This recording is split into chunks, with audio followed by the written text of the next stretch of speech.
Hi, dreamers. Only 1 month more till the end of the year, and as of this month, I'm over $10,000 what I made in dividends all last year. Wow. And that's with no additional active income deposits, only the additional options investments and also dividend reinvestments. This month, you're going to see some of the results of the recent rotations I've made, like exiting from AT&T and Verizon, and how that affects my monthly total. And at the end, I'll discuss some of my other rotations. So let's get to it. Today I'll review the end of the month totals where I show you my dividend and options income. This month I made over $9,800.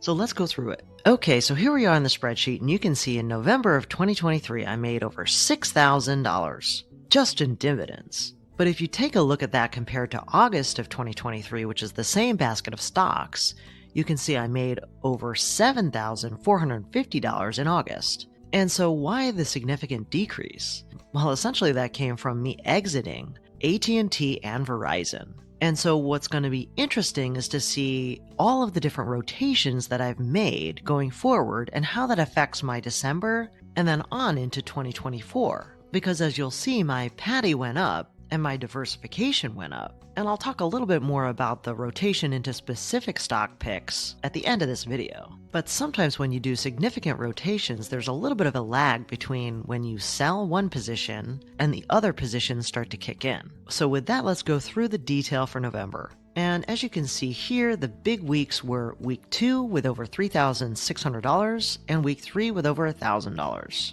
And so the month started with my monthly PTI payment of $479.48. I got over $93 from BMY and over $85 from these two Devo payments. Here you can see the last of the Verizon stock before I sold it out, and then my small position in EBF of over $61.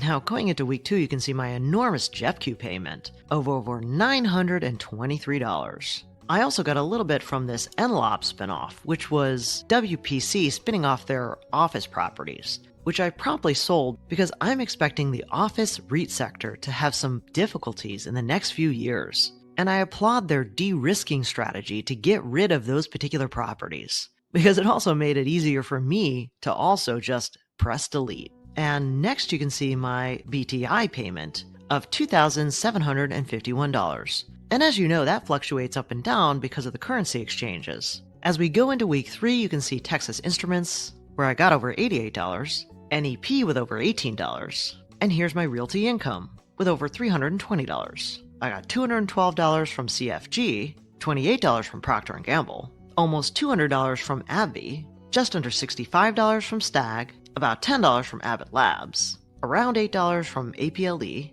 and then you can see a bunch of yield max funds here, totaling about $57. And for me, the jury is still out on these. But I might surprise you with a new position I started with CONY, which I'll talk a little bit more maybe in another video. I got $2.61 from Apple and over $25 in Maine, which is a position I've been building up lately. And then as we round out November, you can see $84 in Sun, $181 from BMO, one of my favorite Canadian banks. The rest of my Devo payments, totaling $214 here, a brand new position in Gain, so only about $6 from there, and $129 from BST. And if we take a look at my options trading in November, it was $3,659. And as I've mentioned several times on X, I've been really super conservative on my options trading lately, really focused more on puts and a lot on SOXL. And the reason for that is, with the significant downturn in October, I didn't want to cap my upside by having too many calls across my portfolio. And it turns out that was a pretty good call, because, as you probably have seen from your own portfolio, things have bounced back quite a bit over the last couple of weeks. And so as we go into the cumulative passive income chart, you can see at the end of last year, I made $75,057 total in dividends. And as of the end of November 2023, I've made $86,187 just in dividends alone, which is the green bar. But the yellow bar is my dividends plus options plus interest, total investment income. And as of November 2023, I'm at $134,076. And so one more month to go, guys, before we get the final total for 2023.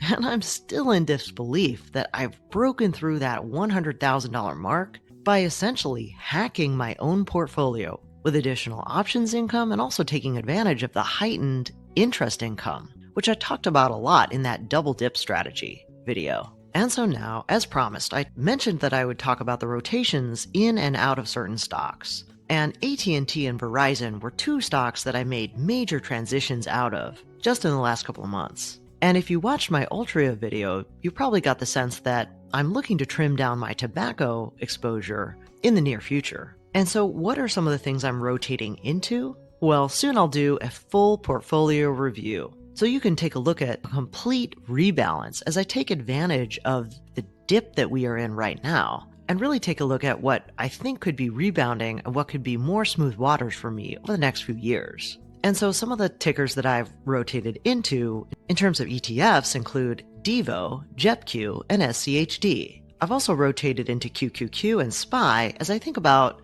additional option strategies on those two positions in particular. If you watched my video on Realty Income, you probably noticed at the end I talked a little bit about VNQ, which I think is a nice diversified REIT play, because of course as a Vanguard product, it's very low expenses. The yield was approaching 5%, and I think will benefit from the rebound that we're going to have in REITs. I've also taken advantage of the recent dip in PEP, and rotated into other growth stocks like MCK, UNH, and CTAS. And you probably have also noticed I've started positions and started to grow Main and Gain. And so those are some of the stocks I've been rotating into recently, as I've taken a hard look at some of the legacy positions that I've owned in individual companies, and how I think they're going to fare and grow over the next decade. I wonder, what rotations are you making as you take a fresh look at your portfolio as we end 2023 and start a brand new year and also potentially cycle of the market? Well, that's it for today. I hope you enjoyed this dividend income update. And if you want a richer real-time experience with me, you can always follow me on Instagram or Twitter. And if you're doing your own research using Seeking Alpha, feel free to find the link below to subscribe if you want, no pressure. And as always, I encourage you to do your own research, then implement and learn by putting it into practice. And as a reminder, I'm not a financial advisor, so keep in mind these videos are for entertainment and inspiration only. I'll see you on the flip side.